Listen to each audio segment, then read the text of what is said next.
টনক না নড়ে। সরকার যদি শিক্ষার্থীদের পালস বুঝতে ব্যর্থ হয়, তাহলে এই সরকার পতনের আন্দোলন করতে হবে। আমি সরকারকে বলতে চাই, জুলাই থেকে শিক্ষা গ্রহণ করুন। আর আমাদের বন্ধু সংগঠন বাংলাদেশ জাতীয়তাবাদী ছাত্র দলকে বলতে চাই যে আওয়ামী লীগ সরকারের আমলে যেভাবে ছাত্রলীগ আওয়ামী লীগ সরকারের ভ্যানগার্ড হিসাবে ছিল, যেভাবে পেটুয়া বাহিনী এসে ভূমিকা পালন করেছিল, ন্যারেটিভ উৎপাদন করেছিল, ঠিক একই রাস্তায় আপনারা হাঁটছেন।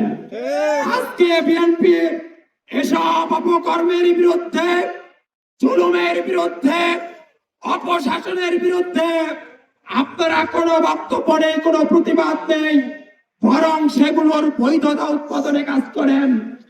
আজকে যখন এই এনটিআরসির বিষয়টি এসেছে, বাংলাদেশের শিক্ষার্থী সমাজ যখন প্রতিবাদে ফুসে উঠেছে, তখন আমরা খেয়াল করলাম ছাত্র দলের নেতারা সেটিকে গুজব বলে আজকে ন্যারেটিভ উৎপাদন করার চেষ্টা করতেছেন।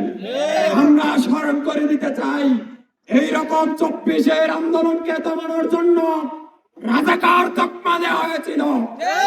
ওই আন্দোলন থেকে শিক্ষার্থীদের বিতাড়িত করা যায় নাই, বরঞ্চ শিক্ষার্থীরা ক্যাম্পাসে তুমি কে আমি কে রাজাকার রাজাকার স্লোগানের মধ্য দিয়ে সেই আন্দোলনকে আরো বেশি শক্তিশালী করেছিলেন, সরকারের পতনকে ত্বরান্বিত করেছিলেন।